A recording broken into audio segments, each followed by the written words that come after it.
Sa pagpasok ng ikalawang quarter ng 2024, umabot sa 6.3% ang itinaas ng GDP o ang Gross Domestic Product ng bansa ayon sa Philippine Statistics Authority.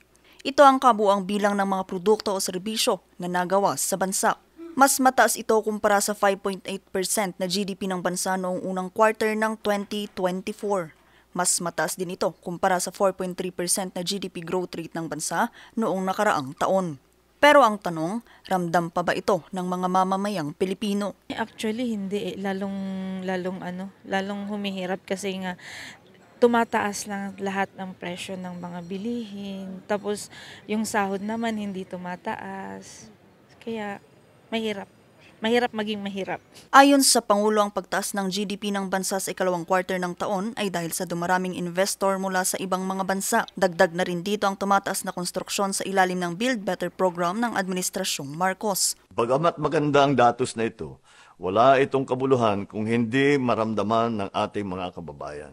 Kaya't patuloy ang ating pagbibigay ng sapat at kalidad na trabaho. Malaking nakakaapekto rin daw dito ang pagtaas ng paggasta ng gobyerno, pagkontrol sa inflation at mataas na antas ng trabaho. This June, the unemployment rate dropped to 3.1%, one of the lowest on record for the last 2 decades.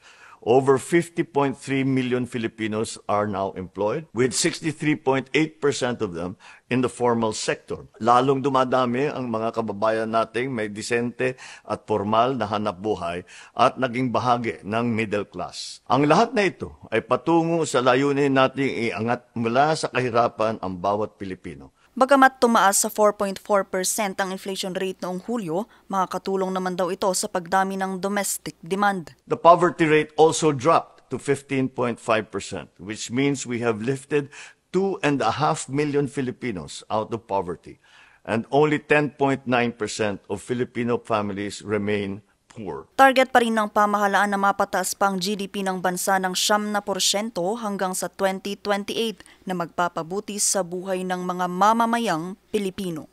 Inuulit ko, baliwala lahat ng ating ginagawa kung walang pagbabago sa buhay ng mga Pilipino. Vanessa Bugtong para sa Luzon Headlines.